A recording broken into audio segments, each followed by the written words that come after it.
VVM खबर 24 के सभी दर्शकों का हार्दिक अभिनंदन है। नमस्कार, मैं जगभूषण शर्मा। दर्शकों, भ्रष्टाचार हमारे सामने एक चुनौती है या समस्या है। हमने बहुत मुख्तलिफ कह लें या विभिन्न कह लें, हमने विषयों पर साहित्य पढ़े हैं। मिसाल के तौर पर सांप्रदायिकता पर, जातिवाद पर, केंद्र राज्य के बीच संबंध, राजनीति पर, अध्यात्म पर, धर्म पर, वगैरह वगैरह बहुत साहित्य पढ़ा है। लेकिन भ्रष्टाचार पर आपने क्या पढ़ा है, कितना साहित्य पढ़ा है और भ्रष्टाचार किस प्रकार का है? ये हमारे सामने चुनौती है, हमारी संस्कृति है, बन गई है या बना दी गई है? ये चंद बहुत महत्वपूर्ण सवाल हैं। तो मेरे साथ आज जो ख़ास मेहमान बैठे हैं हमारे साथ स्टूडियो में पैनलिस्ट, बतौर पैनलिस्ट, इनका परिचय मैं आपको करवा दूं। जनाब एडवोकेट MP नागर साहब हैं और ये एंटी करप्शन फ्रंट जो है उसके राष्ट्रीय अध्यक्ष हैं। तो इनके अक्सर मैंने वीडियो देखे हैं और इस मुद्दे पर इन्हें अच्छा खासा इसकी पकड़ भी है और ये देश में तो घूमते ही हैं, मतलब प्रदेश में, विभिन्न प्रदेशों में गए हैं। तो मैं आज इनसे ही जानना चाहूँगा। जनाब, एक मूवमेंट 2011 में चली थी जिसका नाम था इंडिया अगेंस्ट करप्शन जी। तो 2G स्पेक्ट्रम बहुत उछाला गया था। तो ये मेरे पास एक सलमान खुर्शीद जी की किताब लिखी हुई है, spectrum politics unveiling the defence, ये टाइटल है इसका।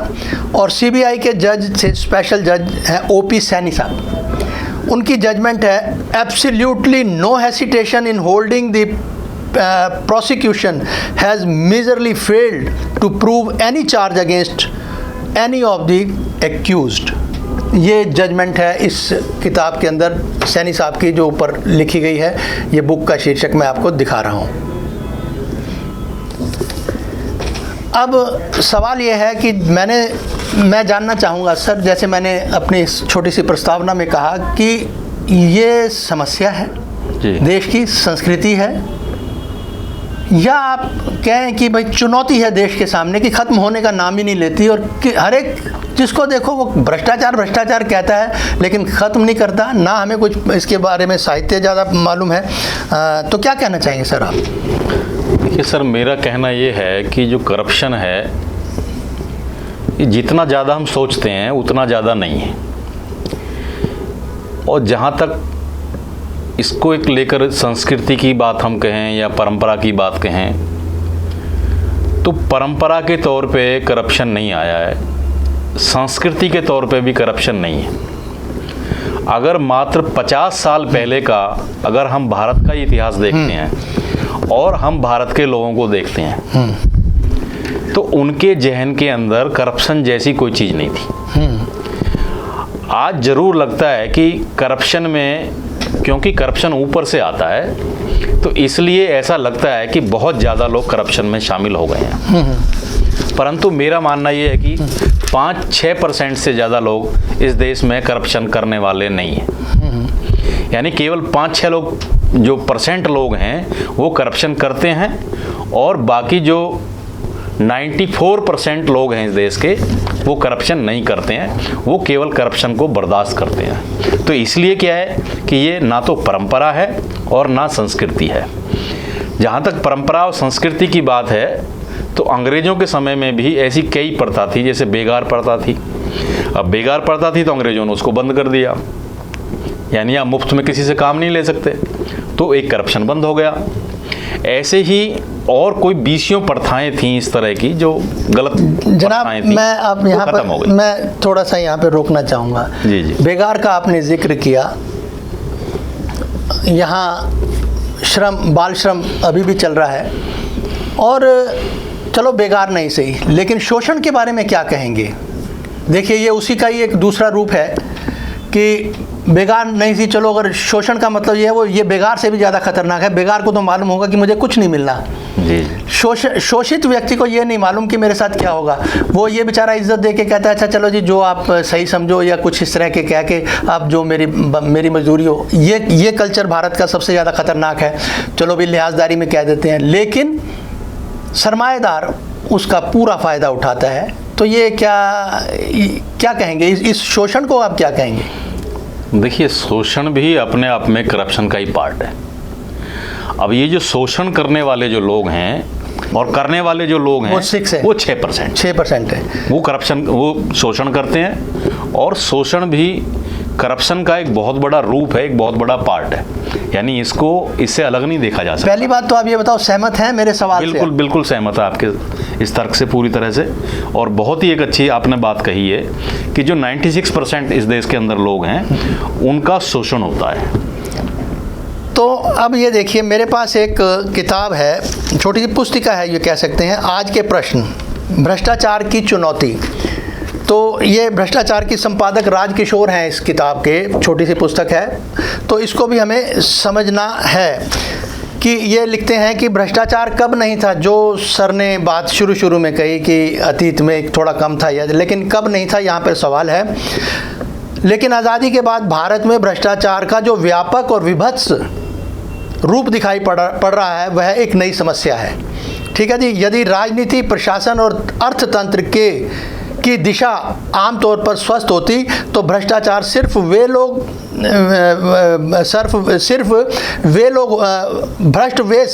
लोग होते जो कुछ ज़्यादा लालची या बेईमान है। लेकिन जब ताकत से जुड़ा लगभग हर आदमी भ्रष्ट दिखाई पड़ रहा हो तो इसका अर्थ ये है कि ये निजी चरित्र का मामला कम, व्यवस्था की विसंगति ज़्यादा है। भारत में भ्रष्टाचार की चुनौती को समझने का एक समग्र साहसिक प्रयास इस पुस्तक में किया गया है। तो अब ये देखिए कि जो आपने बात कही, जी, आप 96 को कह रहे हैं कि वो भ्रष्टाचार नहीं है, लेकिन ये कह रहे हैं कि हर व्यक्ति जब लालच और इसमें फंसेगा तो वो उसकी एक फितरत, उसकी मानसिकता बन जाती है। तो ये जो जिसे कहते हैं कुचक्र, या यूँ कहें कि मकड़ जाल बुना गया है, इसको कैसे समझोगे सर आप? देखिए शर्मा जी, मेरा मानना ये है कि जो भ्रष्टाचार है ये असल में एक चुनौती है, परंतु ये ऐसी चुनौती नहीं है कि जिससे पार नहीं पाया जा सकता। हाँ जी। अब जैसा कि राइटर राजकिशोर जी ने लिखा है, हाँ। उन्होंने बहुत बखूबी लिखा है, मैंने पढ़ा है उनको। हाँ। परंतु इससे थोड़ा सा मेरा मत भिन्न है। हाँ जी। वो भिन्न ऐसे है कि जो करप्शन सहने वाले, जो मैंने आपको बताया कि 96% लोग हैं और करने वाले 6% हैं। करने वाले 6% मैं आपको बता दूं, उनमें इस देश का नेता आता है 2%, 2% उद्योगपति आता है और 2% अधिकारी आता है। यानी ये मात्र 6% लोग हैं जो देश में करप्शन की बहुत बड़ी कड़ी हैं, और मैं कहता हूँ कि ये दुष्ट आत्माएं हैं। और इस देश के लिए सबसे जो घातक लोग हैं, ये 3 लोग हैं जो सबसे बड़ा नुकसान पहुँचा रहे हैं। अब जो 96% लोग हैं वो कौन लोग हैं, उनको मैं डिफाइन करना चाहूँगा, जो राजकिशोर जी ने डिफाइन नहीं किया है। पहला जो व्यक्ति आता है इस देश का किसान है। किसान 70% है आज भी देश के अंदर। अगर 70% किसान है तो 140 करोड़ की आबादी में से 70% को आप माइनस कर दीजिए। 42 करोड़ से भी अधिक है सर। यानी किसान इस देश का करप्शन नहीं करता है, वो शोषण सहता है, उसके खिलाफ करप्शन होता है। दूसरी जो बड़ी संख्या आती है वो इस देश का मजदूर है। जो मजदूर है वो भी करप्शन नहीं करता है।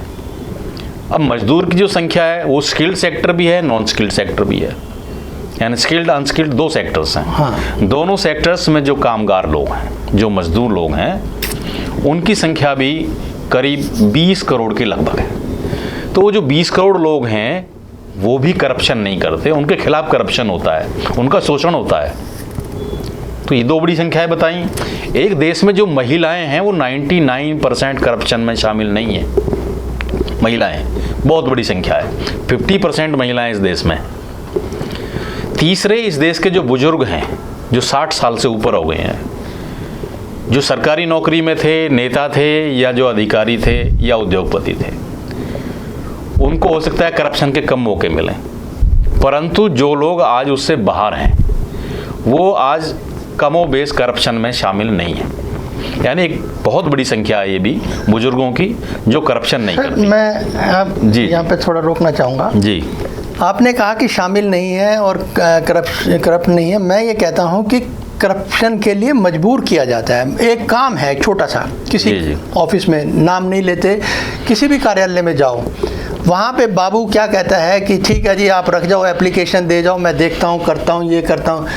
ये सांकेतिक एक भाषा होती है कि सामने वाले को परेशान करना, उसके चक्कर लगवाना जी। ठीक है जी। जब चक्कर लगाता आदमी कहीं परेशान होता है तो वो कहता है जनाब कोई सेवा हो तो बताओ, कोई एक शब्द, आमतौर पे फ्रेज़ कह लूँ मैं, शब्द तो नहीं, एक फ्रेज़ है, चाय पानी कुछ हो तो जी। तो ये चाय पानी इतना ख़तरनाक शब्द है कि चाय पानी के जो अंदर इसको परिभाषित जब खोल के करते हैं तो आप समझ सकते हैं कि क्या मतलब होता है उसका।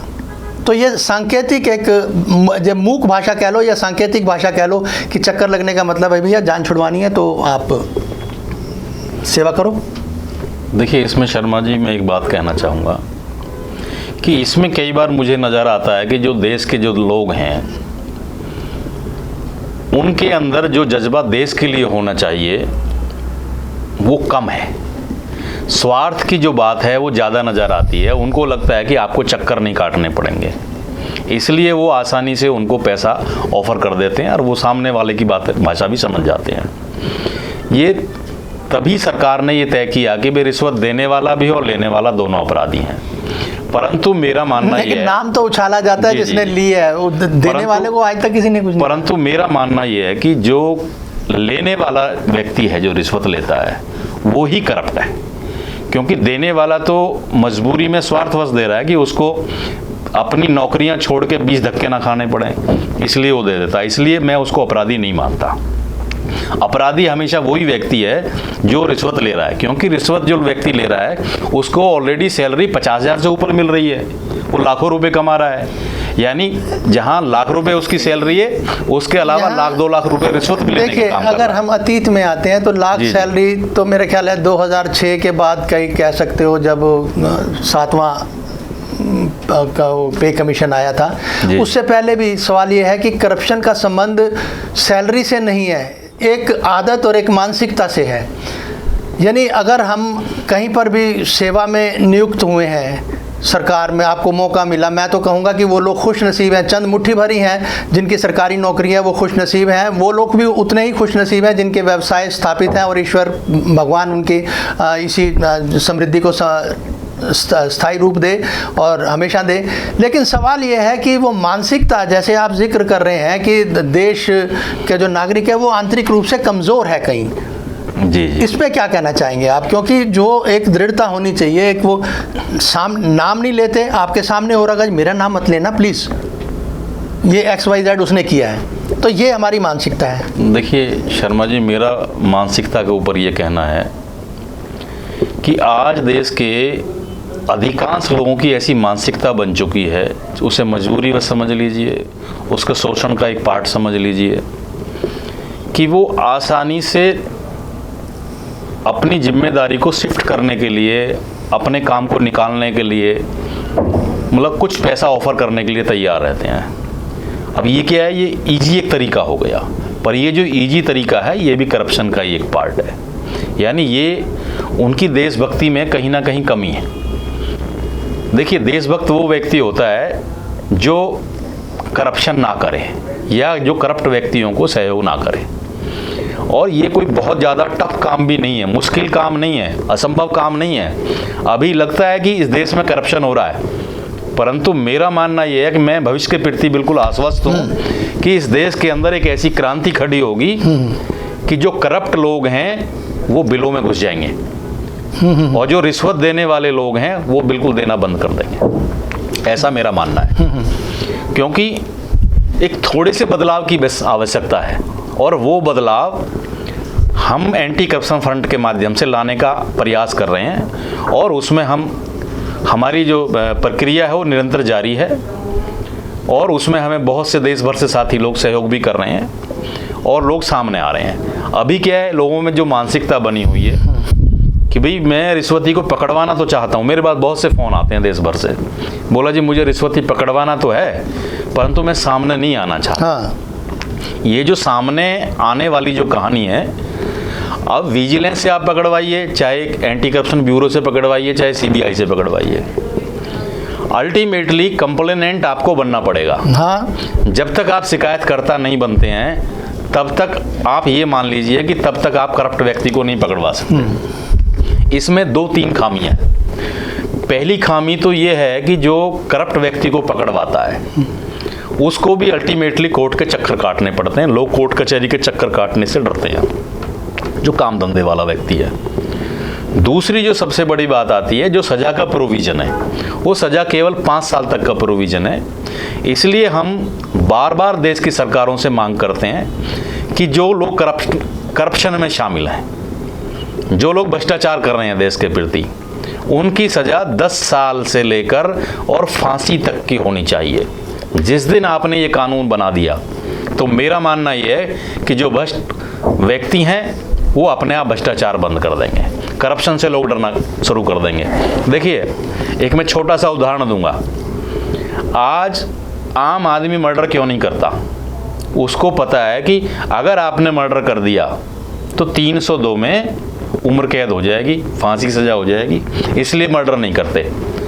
परंतु आपको जो और झगड़े हैं छोटे, 323 के झगड़े हैं, 325 के झगड़े हैं, वो आम तौर पर देखने को मिल जाएंगे, क्योंकि उससे लोग डरते नहीं हैं। वो स्वाभाविक कई बार अचानक झगड़ा हो जाता है, उसमें कई बार दुराशय भी नहीं होता, इंटेंशन नहीं होती, और उसके बावजूद भी वो झगड़े हो जाते हैं। देखिए, तो मैं उसमें सजा का कम देखिए नागर साहब, बात ये है कि जो आज रेजेस हैं, रोड रेज कह लो, या जैसे ये बढ़ रहे हैं, इसमें मर्डर हो जाते हैं। हमारे सिद्धू साहब रोड रेज के केस में ही उन्होंने अल्टीमेटली सज़ा काटी। खैर, हमारा इशू आज भ्रष्टाचार का है, तो हम उसी पे बात कर रहे हैं कि देखिए, एक ना एक दिन, क्योंकि चर्चा का, मैं फिर कहता हूँ, उस विषय कोई जो गंभीर विषय होगा वो बड़ा गहन होता है, वो उसकी कोई इतनी आसानी से हम सीमा या सतह नहीं ढूंढ सकते कि आके खड़े हो जाएं सरफेस पे। इस करके ये विषय थोड़ा लंबा है। आज शुरुआत हमने की है, मैं इनको बुलाता रहूँगा। अब ये देखिए कि क्या ये जो है सर्वग्रासी बन सकता है? आज क्या ये भ्रष्टाचार है, ये सर्वग्रासी है? अगर सर्वग्रासी नहीं है तो जैसे इन्होंने कहा कि इस समस्या का हल ढूंढा जा सकता है, और उसके लिए सबसे ज़रूरी ये होगा, कहीं ना कहीं एक संकल्प है कि हम अपने आप को बचाएं ज़रूर। थोड़ा बहुत अगर कहीं, देखिए, सबसे पहले तो अनुपात को रोकना है। अभी जो अनुपात बिगड़ा हुआ है इसको कम किया जाए, क्योंकि एकदम अगर आप कोई चीज़ बदलोगे तो शायद वो संभव नहीं है। ठीक है जी। और एक चलन को रोकना है। हम मत माने इसको संस्कृति, मत माने इसको किसी तरह की प्रथा या कुप्रथा, जो भी जैसा भी है, लेकिन एक ज़रूर है कि चलन जो है वो पुरजोर स्थापित है। इसको कैसे रोका जाए? एक दूसरे को करप्ट कह के ये भ्रष्टाचार है, ये भ्रष्टाचारी है, ये कह के हम ये तो अपने आप को शांत कर लेते हैं, लेकिन सवाल ये है कि एक समस्या भी है, एक चलन भी है, इसको रोकने के संयुक्त प्रयास चाहिए। तो मित्रों, मैं इतना ज़रूर कहूँगा, सर कह रहे थे कि सज़ा तो देखिए, आप कोई भी एक शरीफ आदमी को जब पुलिस कंप्लेंट करके और पुलिस वाले थाने में जब अपने सामने वो कुर्सी पे बैठे होते हैं और वो कोने पे बिठा देते हैं एक, मेरा मतलब आरोपी को, कि नीचे बैठो, तो कहाँ एक समाज का सम्मानित व्यक्ति और जब नीचे बैठा होता है तो ये अपमान है। सज़ा को सिर्फ अपमान का द्योतक मान के भी चलो ना, तो वो एक दिन की भी काफ़ी है। और जिसने नहीं मानना तो वो तो फिर अपने एक जुनून होता है कि चलो यार क्या फांसी है, देख लेंगे, झेल लेंगे, तो वो अलग बात है। सज़ा जो भी है, समाज की निंदा भी एक दौर में बहुत बुरी मानी जाती थी, अपमान माना जाता था। तो यही दौर था कि वो कहते नहीं यार, जो मैंने ज़ुबान दे रखी है उसकी रक्षा करनी है। आज लिखित के पीछे लड़ाइयाँ हो रही हैं, लिखित के मामले सारे कोर्ट में जा रहे हैं। तो ये थोड़ा सा परिवर्तन है। कुल मिला के हम इनका धन्यवाद करते हैं, आज आए, इन्होंने अपनी बात रखी। और ये मुद्दा मैं कह रहा हूँ कि मैंने जैसे आपको कहा कि इसका साहित्य बहुत कम है, लेकिन पढ़कर हम कोशिश करेंगे इस मुद्दे के, करप्शन वाले मुद्दे को भी कितना हम आपके सामने इसकी जो सच्चाई है वो ला सकते हैं। और हम खुद कितने पाक साफ हैं, हमें भी कहीं ना कहीं भाई समाज के चलन से जुड़ना पड़ता है। बड़ी ये स्पष्ट बात है, साफ गोई है। इसमें कहीं ना कहीं हम ये कहें नहीं जी हमने आज तक नहीं दी, सवाल ही नहीं पैदा होता, क्योंकि जहाँ जो हवा मिट्टी जिसमें उड़ रही है तो उसमें कपड़े हमारे भी सनेंगे भाई, गलत होंगे जो भी है। लेकिन कोशिश करो इसको कैसे कम किया जाए, और कोशिश यही जारी रखनी है, और दिल से और एक दृढ़ संकल्प के साथ कि इस चलन को किसी तरह से अंकुश लाया जाए। आज के लिए इतना ही, फिर मिलेंगे, नमस्कार, थैंक यू।